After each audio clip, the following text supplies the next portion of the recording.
podcast on digitizing enterprise asset management, developing intelligent interactions, and building systems of intelligence for asset operations. For industry professionals who work in EAM and facilities management across transportation, public sector, utilities, manufacturing, and large enterprises.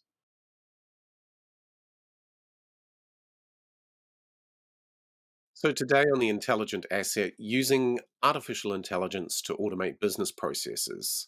Welcome back to part two. I'm joined by Libby and Johhannes from IBM, and we're going to continue the conversation from part one, talking about the automation of different processes using AI.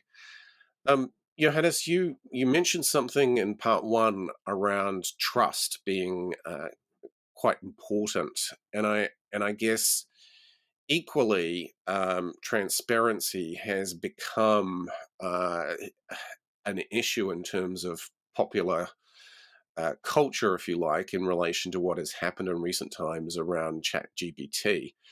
So, um, Johannes, maybe you want to talk about the importance of trust and transparency in an asset intensive environment. And then, Libby, you can pick up on the subject. Sure, absolutely.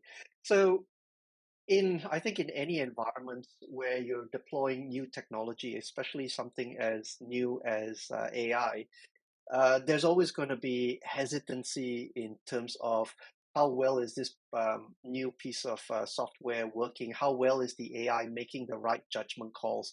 And can we then understand what decisions that it's made before to drive the outcome that the AI has come up with. So until that happens, everyone's always going to second guess the AI, right? Did it make the right call? Hang on a second, I'm going to do my own calculations and look at my own research and say, okay, yes, it did line up, or no, it didn't line up. And that's where the problem starts to come in, right? When it doesn't line up, then you've got the big question of who was wrong, the AI or the human. And the human's always going to think that we're right because our brains are more powerful than the AI. We've got years of experience. We've got exposure to different experiences as well, dealing with different types of equipment. For example, a technician who has been out there in the field servicing a particular type of equipment for the last 25 years. Some of our customers have people who've been doing the job for 50 years, right? They look at the piece of equipment without even having to see or hear or touch anything. They know what's wrong with it because they've just had so much experience and knowledge around that particular piece of equipment. The AI is not going to be able to do that. The AI is going to need data, and that data just backs up and provides evidence that what this 50 years of experience that this engineer has is spot on, because even though he doesn't know the specific data points that he's looking for that comes up, it's his intuition, his gut feel. The AI is going to be able to explain that, and that's where the explainability, the transparency, that trust comes in, right? And once you've got that, the ability to build out on that quicker and faster and more pervasive throughout the organization just blossoms. Yeah, that's great. Really, really great point. And it's like people, I think they tended to not, like in the past, maybe a year ago, they tended not to trust AI. And when I'm thinking of AI, I'm thinking about chatbots as well. They have this. They probably had a bad experience in the past, and that has broken their trust.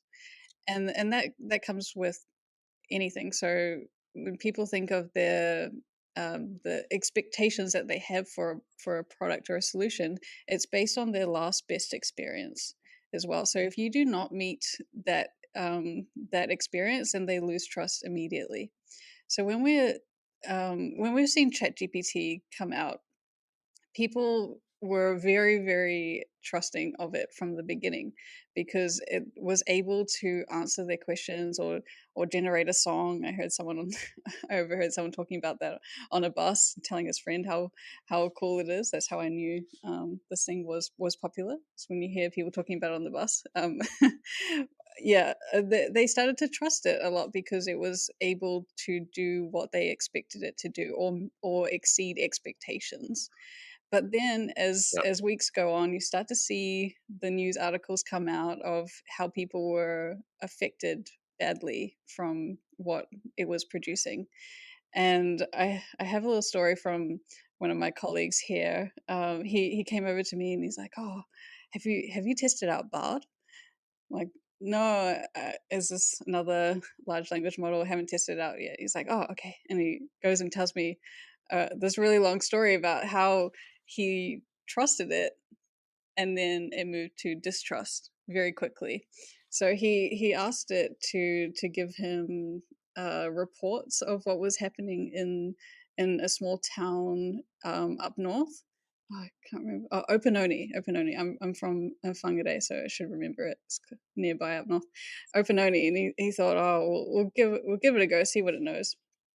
And so it came back with these news reports, and one of them was pretty normal, very related to recent events of flooding. And so he's like, oh yeah, there was a the wharf was broken because of flooding. Yeah, I trust that. And then the next one was that there was a fire, and he's like, oh, around the same time as flooding, that doesn't sound quite right. And then the next story was that they had found, hopefully this is okay to say on a podcast, but they had found a dead body. And so he thought, wow, that's pretty serious. And he actually then started to think, oh, I'm not trusting it too much at this point. It's a pretty bold allegation. Similar, I guess, with Johannes' story around asset maintenance. You know, if they come up with a recommendation for something that's really important, people tend to be a little bit mistrusting. But if they've had a good experience, then they'll, give it a little bit of slack. And so my colleague went and asked Google, was there any dead bodies found in Opanoni? And he couldn't find any news articles about it. Hmm. So he was like, So oh, in theory, it made it up. yeah, that's where I was getting to. Really, was is that it? He went back and he asked, did you make this up? And it said, oh, sometimes I do that. And Right. then and so then his trust hit the floor. Really, I was just lowering my arm very dramatically for people who are just listening. So yeah, that's when But the trust starts to break in other use cases as well around AI. I guess that's a question in the context of New Zealand. My experience is that there's relatively little in the way of digital data out there compared to other countries where there's just volumes, screeds more information that is in the public domain. Are there any particular um, barriers to the adoption of AI in the New Zealand context, particularly around unstructured data? I guess barriers, even yeah, with unstructured data as well. It's people just finding it hard to, and I think we talked about this in part one as well, is getting access to that unstructured data as well. Sometimes it's kind of in legacy systems, so it's hard to get it out and put it into something more modern. Um, but I yeah, guess part of the reason why I asked that question is yeah, there are that's probably probably only helpful. 5 newspaper reports in Opanoni, so Oh, it's I not like it was see. a large data set for Bard to be able to, uh, Yeah. interrogate. Yeah, So that's true. Well, this is trained on the internet as well, and it may not even. I don't know what Bard uses for their training data, but yeah, it's a large amount of data, so they really try and limit it as much as possible. Otherwise, it actually is bad for the environment to be storing and processing all of this data for something so trivial.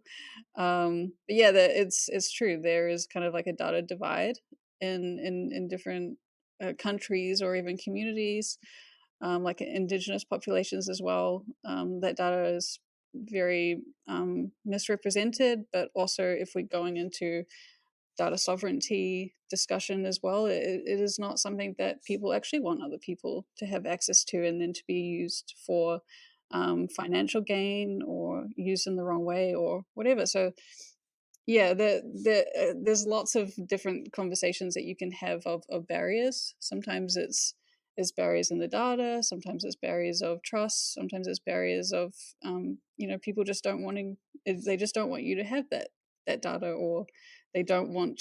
It is actually not ethically right to be automating a process or a person's job, like we're seeing in the US. I know it's not a New Zealand example, but it could probably be coming here soon. Is the writers on like Netflix and Amazon? They're all striking at the moment. Haven't been keeping up to date on it. That hopefully the strikes are have come to a good conclusion, but it's something that they could completely replace their jobs, and so they're taking a stand at the moment to stop that. So yeah, there's a lot of different barriers.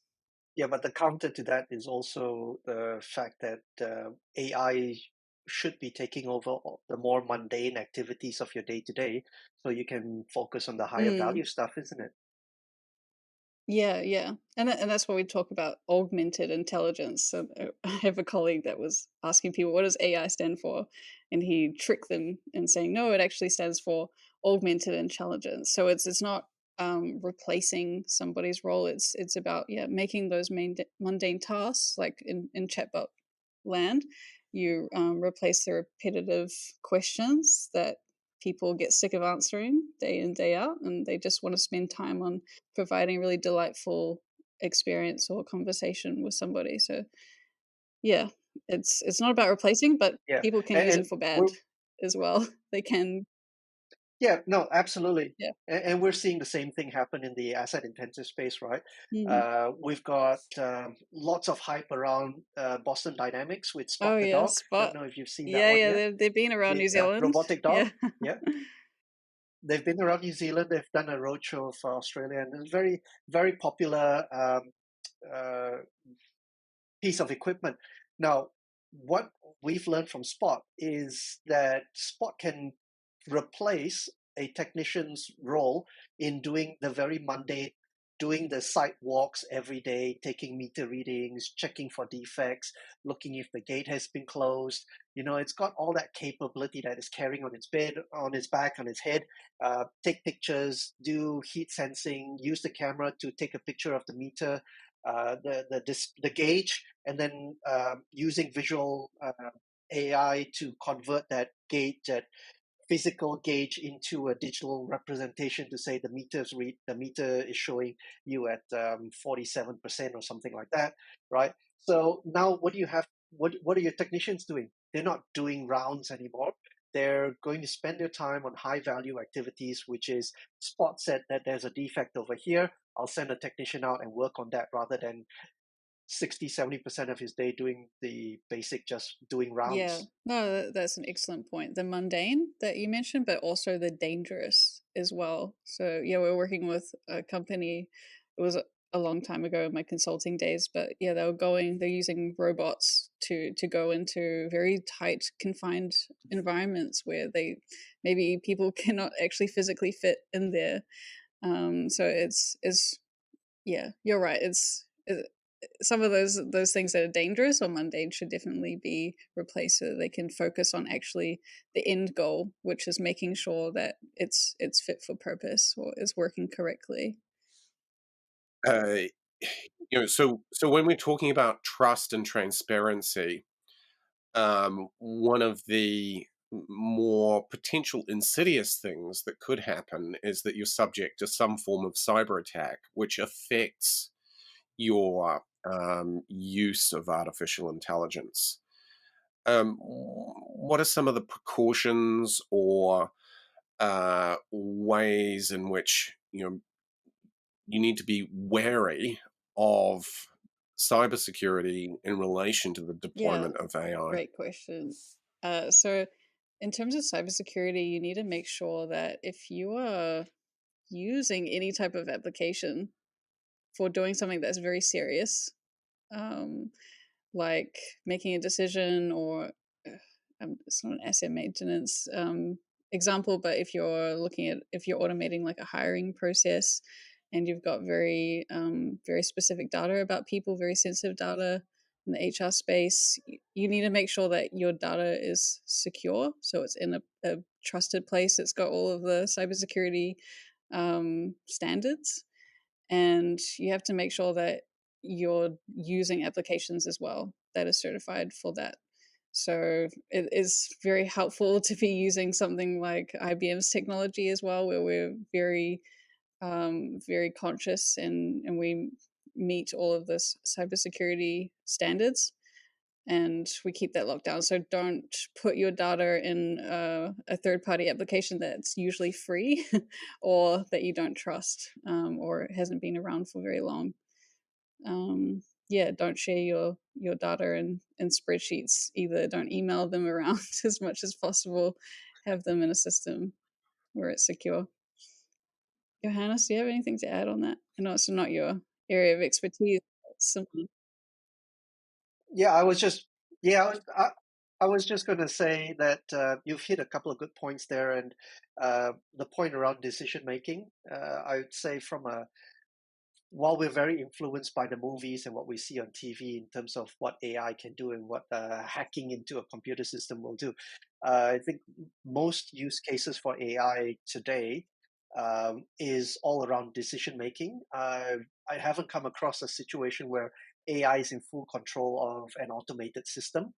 Say, for example, in a water utility where the AI is actually controlling the opening and closing of valves, right? It's usually AI is being used to give you a forecast, help you make a decision. Should you open the gates or should you close the valves by how many percent to help regulate the steady flow of water, and just ensuring that isolation is there where you do still have someone in charge of actually pushing the big red button rather than letting the computer do it for you. Yeah, that's a very conservative approach to automating, where I'm sure a lot of people would want to automate the entire process, which we are seeing these days. But yeah, you need to think about what is the implications if something were to go wrong, and what safety measures do you have in place to making sure that doesn't happen. Absolutely, and that's why we look at things like the defense industry.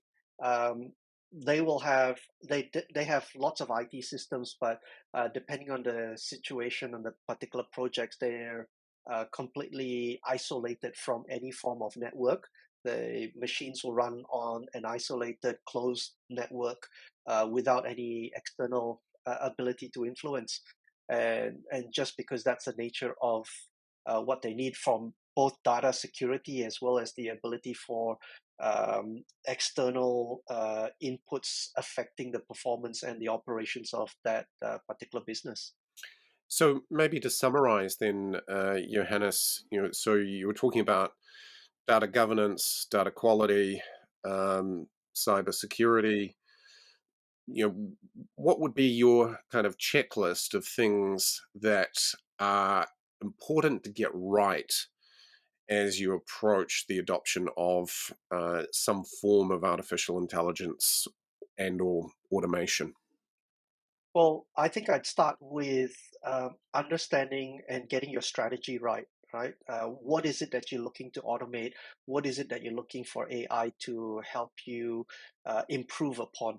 That's the first step, because you don't know what you don't know, and you can only see if we can get the AI to help us with this piece. Some other aspects might open itself up, and new opportunities start to present itself, and you can take it from there. But at the very least, you want to be able to say, this is where we want to go with AI. This is what we're trying to achieve, and follow that. The second thing is your change management, right? There's always going to be resistance to a new adoption of any technology, and so making sure you bring the rest of the people on board and along the journey so they can see what's going on, they can provide their inputs, um, give guidance, help us course correct as necessary, before we reach the end, and then everything kind of falls apart because no one's been consulted. People who are technophobic, for example, might be pushing back on a lot of the adoption of this new technology, while others will say, "Yeah, let's bring it on, let's do more." You've got to weigh a lot of those and find that nice balance. Yeah. And just to quickly add on to that, Sam, we have some resources online called design thinking for, and there's some special um, focuses on AI as well. So design thinking for AI essentials, which take you through the process of really starting a AI project, and taking you through everything that you need to think about. So there's some really good resources out there that will take you through just what Johannes had mentioned. So I guess to summarize, people, process, and technology go hand in glove. So, Absolutely, it's very important. all right. Thank you both for your time and your insights. For more information, as Libby was mentioning, there are a set of resources and access to information in the links below. Thanks both.